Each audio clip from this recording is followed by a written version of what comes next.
prometo que bisa wak, se você traz caso de valor de $100.000, você pode trazer esse caso aí com $50.000.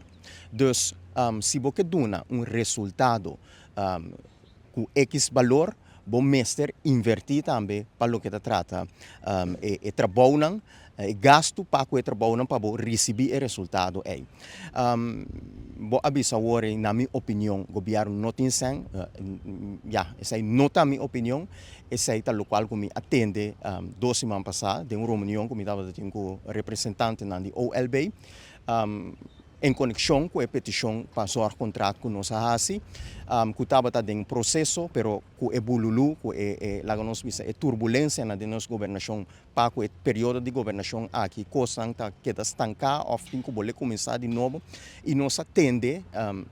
literalmente, fora de boca de pessoa que nós papel com ele, que não tem sem no momento aqui, para se boneiro limpo. Essa aí nos atende também. Tem cita que nós sabemos, com o representante de Celibon. Ano passado também, caminha com nós atende o mesmo coisa e nós tinha também via mail, caminha também com não tem sem para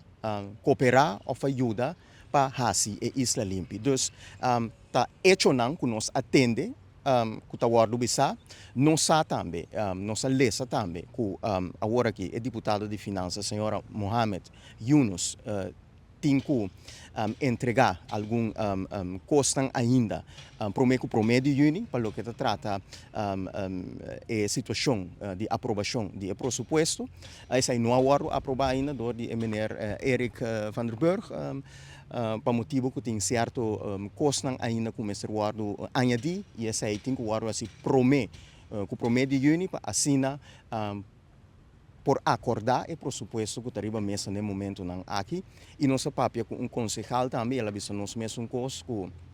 no momento que sai suceder quizás a situação por cambia pero tem momento aqui me tá volver repetir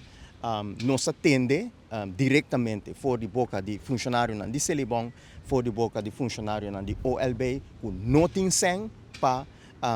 Hasi Boneiro Limpo. Essa aí nós a compreender, nós a interpretar assim na